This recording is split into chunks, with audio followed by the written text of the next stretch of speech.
So we are still working with oneness, a day at a time. And our theme for the month of April, I'm sorry, I lost my page here. Let me get this back up quick. Oneness, a day at a time. And our theme for the month of April, fully robed. Fully robed. We like to start with spiritual principles, or I like to start with spiritual principles. To help get me grounded and centered and anchored. The spiritual principles is also known as what we believe, written by Ernest Holmes some 100 years ago. It doesn't incorporate all of what we're calling spiritual principles. I believe it was said that he penned this. He was, when once upon a time he was being interviewed and someone asked, "What do you believe?" And so he just kind of rattled it off and it caught and it stuck. But there are lots of principles. So here we go. This morning we're working with spiritual principle number 1, and simply it states we believe in God, the living spirit, almighty one, indestructible, absolute, and self-existent cause. We believe this one manifests itself in and through all creation, but is not absorbed by its creation. The manifest universe is the body of God. It is the logical and necessary outcome of the infinite self-knowingness of God. Spiritual principle number 2, we believe in the individualization of the spirit in us, and that all people are individualizations of the one spirit. Spiritual principle number 6, we believe in the unity of all life, and that the highest God and the innermost God is one God. We believe that God is personal to all who feel this indwelling presence. And finally, spiritual principle number 7, we believe in a direct revelation of truth through our intuitive and spiritual nature, and that anyone may become a revealer of truth who lives in close contact with the indwelling God. So this month, as we've been working with our theme, fully robed, in these last 2 weeks, we've come to understand that there is no power in the sword. And though we are fully robed, really and truly, there is no power in the robe itself. The robe is just there to point you back to the self. You know what I mean? The robe is there to remind you that the power is in you. The power is in you. So what exactly is this power that is within you? What exactly is this power that is within me? It is our ability to be still and to listen. It is our ability to be still and to listen. Mark Nepo offers that there are 7,000 ways to listen. Let me give it to you again. It was a little distraction because this point is important. There are 7,000 ways to listen. And when we listen, we stay close. We can explore and we can experience the sacredness in our own being. He says that listening is the doorway to everything that matters. Listening is the doorway to everything that matters. Now, in this teaching, we say, change your thinking, change your life. We don't say, overthink it. So you should tell your neighbor, change your thinking, don't overthink. And tell them again, change your thinking, don't overthink. Don't overthink. Take up thy sword, put on thy robe. Don't overthink. Take the truth you got and work with it. Don't overthink. Stop fighting. Don't run. Walk. Don't overthink. And today, let us consider then, be still and listen. Don't overthink. Change your thinking. Don't overthink. Be still and listen. Our principle states that the highest God, which is the kingdom of God, and the source and the substance of God, and that the innermost God, the still small voice within us, is one God. It's one God. High and holy ideas, insight and revelation, deep understanding, and the still small voice within us, the highest God and the innermost God, is one. And we've got to be still and listen. The last 2 weeks, we've been working with moving from our idea of God and to an idea of God is. We said that God is omnipotence. We said that God is omnipresence. And today, let us add that God is omniscience. That is all-knowing, aware, awareness itself, and understanding. God is omniscious. And since you are God-like, and since I am God-like, then you are and I am all-knowing. There is a deep level of awareness within me, and there is a deep level of awareness in you. So much more that you don't know. You know, I started doing these little reels on Instagram to try to let people know what we're going to be talking about on Sunday. It's 30 seconds. And so this morning I said, what I'm thinking about is spiritual maturity. And that means that we've come to, you'll know you're spiritual mature when you come to know that you don't know. That you don't know everything. And yet there's so much more to know. It's infinite. Spiritual maturity. So, Oliver Wendell Holmes said this. He said that a mind that is stretched by a new experience can never go back to its old dimensions. Let me say it like this. A mind that listens can never go back to what it used to listen to. For us, it is coming to understand that life, for us, we don't live it where we feel like we are self-contained. We know everything. Rather, ours is an experience of coming to understand that we contain all of life within us. There is a distinct a distinction to be made in thinking that life that you live a life that is self-contained versus living a life understanding that all of life is contained within you. You listen different when you know that to be the truth. So this spirit, this awareness that is within us, it is always imparting truth. And we are learning to become receptive to it. We used to believe that there was an intermediary, that God would only speak to others, not to us, not through us. And we would treat these people with a great deal of reverence. We used to believe that. We don't believe that no more.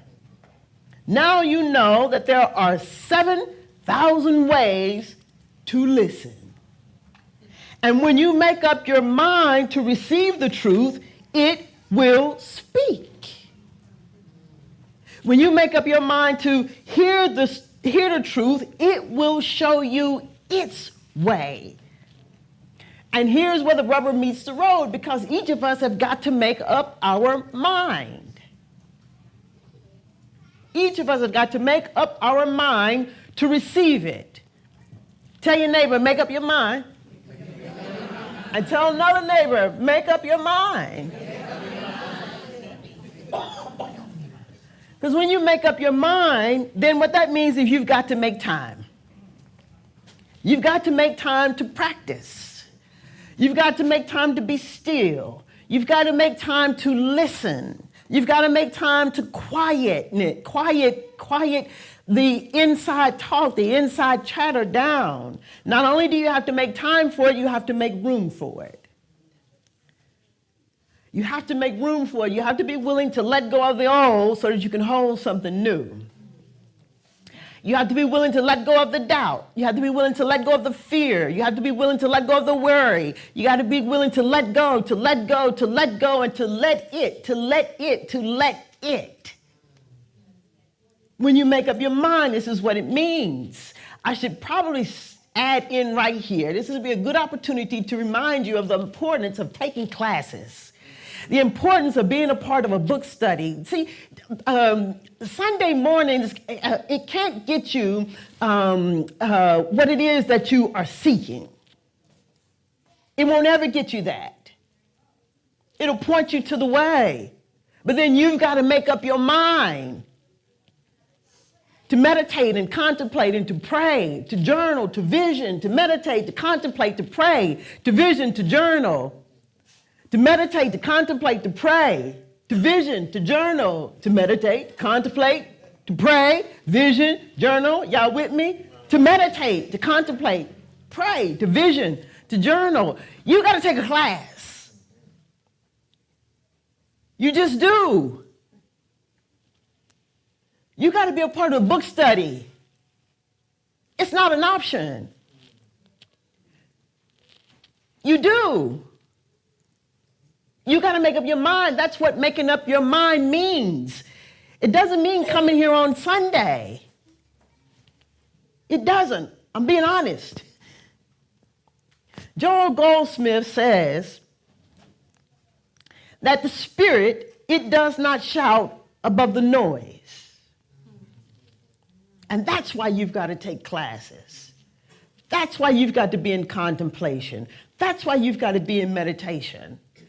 It does not shout above the noise. And I've learned that it doesn't matter whether the noise is audible, that people can hear you shouting, screaming, acting a fool, or even if people can't hear you shouting, screaming, and acting a fool. It's still noise. It's all noise. But the Spirit does not shout above the noise. Our principle states that we believe in God, the living Spirit Almighty. God is omniscient, aware, all-knowing. What makes Spirit in you omniscient is because it is all-knowing and it is aware that it is all-knowing.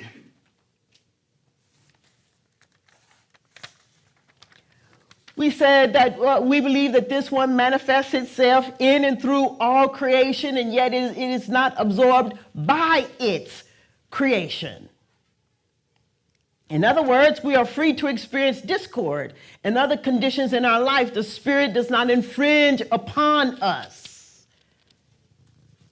If you want to be in hell, be in hell. You want to talk about your pain? Talk about your pain. You want to talk about the money you ain't got? Talk about the money you ain't got. You want to talk about the man you ain't got? Talk about the man you ain't got.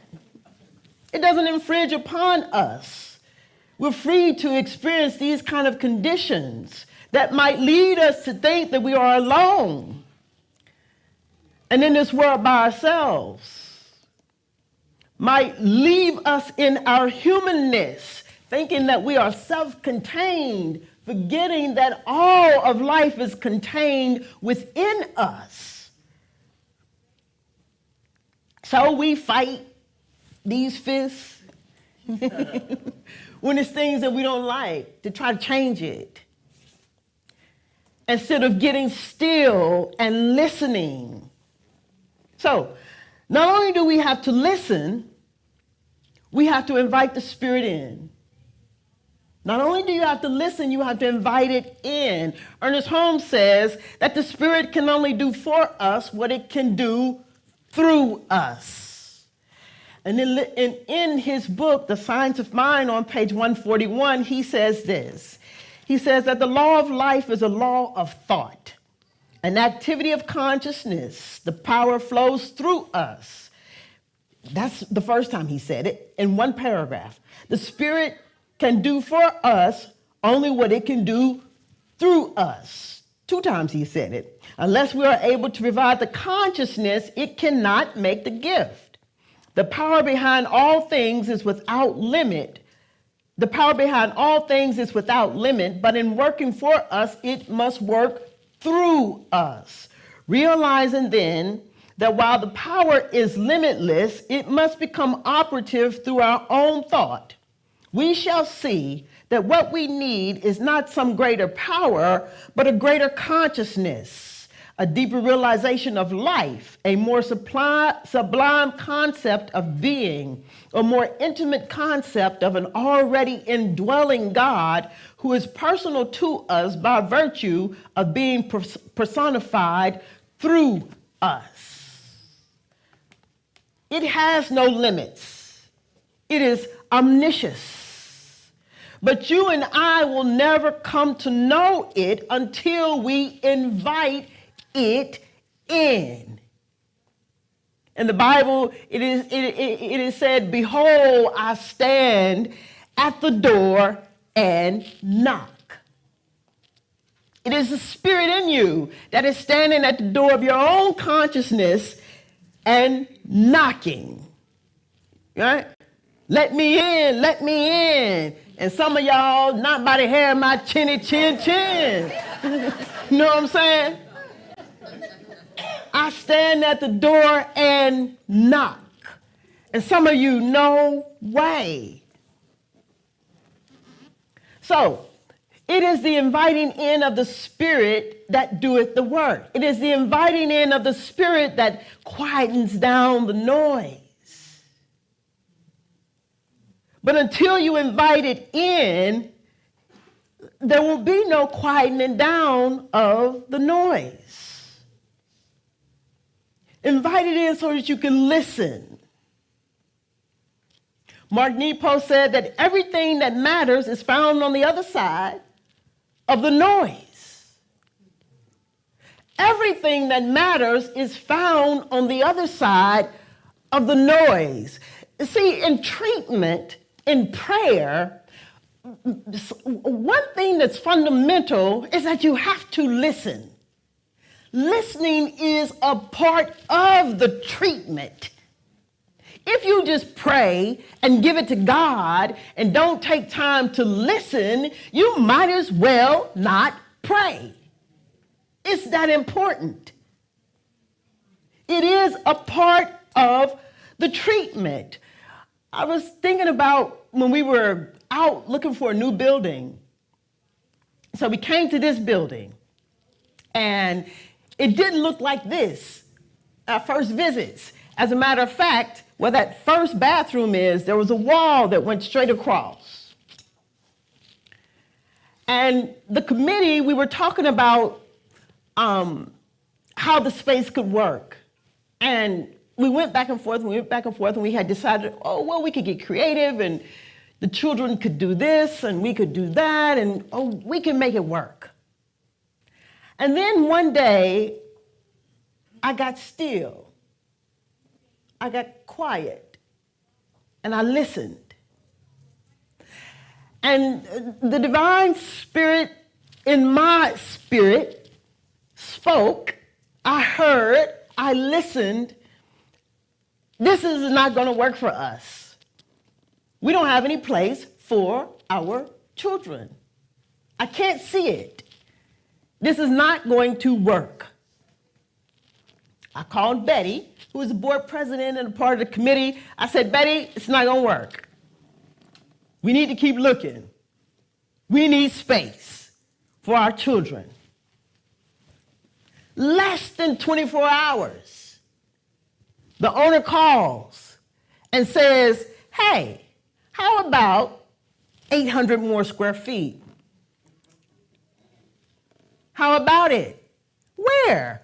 Oh, we're just going to knock the wall down. Come and see it. You have to listen.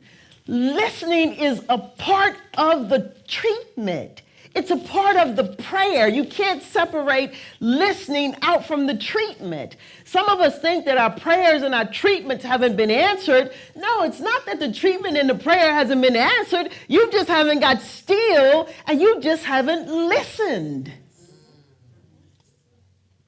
That's all. Mark Nepo says that when we can listen to our own authority of being, a drop at a time, we realign with the majesty of life itself. One drop at a time, one moment at a time, to listen. So often, as I said, we think that prayer is a singular act, and it's not. You've got to include listening. Mark Nepo, in his book, he said in his book, 7,000 Ways to Listen, he shared that he came up with the title of this book because he had a friend that he was talking to who is a linguistic. And his friend was sharing with him that there are 7,000 languages. And so when he went home that night, he started thinking about the conversation that he was having with his friend, that there are 7,000 languages. And as he drifted off, it came to him that, well, there must be 7,000 ways to listen. If there's 7,000 languages. And then last night when I was thinking about the message, I thought, well, if there's 7,000 languages and there's 7,000 ways to listen, there must be 7,000 ways to forgive. There must be 7,000 ways to live. There must be 7,000 ways to pray. There must be 7,000 ways to love. There must be 7,000 ways to give thanks. There must be 7,000 ways to love. There must be 7,000 ways to think about something. There must be 7,000 perspectives in the one little thing that you're thinking about.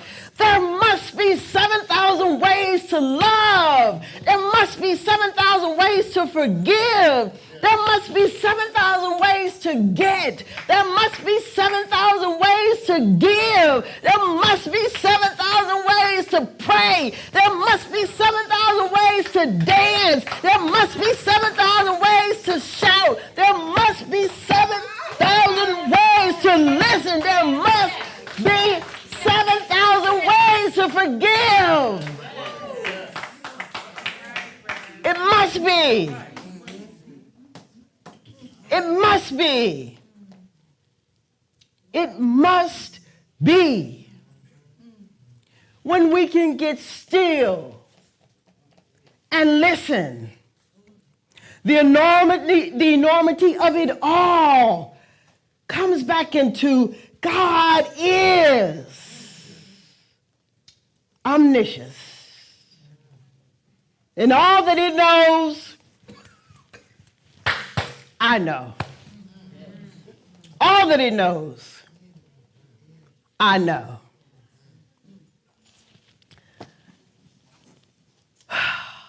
Practitioners, join me, please.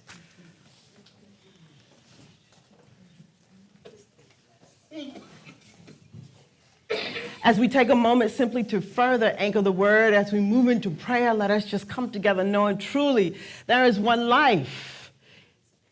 It is omnipotence. It is omnipresence. It is omniscience. It is, and we are. It imparts and we receive. It tells and we understand. It gives and we take. And knowing this, I affirm and know then that we can never be separate and apart from it and its allness, everything that it is. We can never be separate and apart from the infinite mind. The infinite mind is in us. It is us. It is flowing through us. The highest and the holiest ideas to move us into action, into forgiving, into loving, into living, into seeing something new and sensing something more. I know today then that there could be no small thinking, nothing that we believed in the past that can trump what we have come to deeply believe in this moment. The avenue is direct. Spirit is always speaking to us. So I affirm for you as I affirm for myself that today I will be still. I don't know it all. I will listen because what it says, it is pulling, what it says is coming from the infinite possibilities, forever and ever expanding, offering to me something more to consider about this thing, whatever it is. Whatever it is. I affirm for you as I affirm for myself, there are 7,000 ways. 7,000 ways to forgive, and 7,000 ways to live, and 7,000 ways to love, and 7,000 different perspectives to consider, and 7,000 ways to receive, and 7,000 ways to give, 7,000 ways to pray. Oh, I do give great thanks to be able to speak these words today, to have them come alive in us in such a way that each one of us becomes a vessel to listen, that as the Spirit knocks, we invite it in. This is good. This is oh so good, and I'm so grateful to be able to speak these words. Let us now just gather the words and the song and the looks and the hugs and the love within ourselves in such a way that we become the words, we become the love, we become the hugs, we become the music, we become a muse, we become the living expression of God Almighty itself, a representation of it. This is good. And I am grateful. And as we take these words in, we just simply turn it over into the law of mind, letting it go. As we move ourselves into a stance of acceptance, we let it be so. And we come together in agreement then by saying, and so it is. Yes, and so, as we are journeying throughout our week, let me remind you of this. Change your thinking. Don't overthink. Be still and listen. And so it is.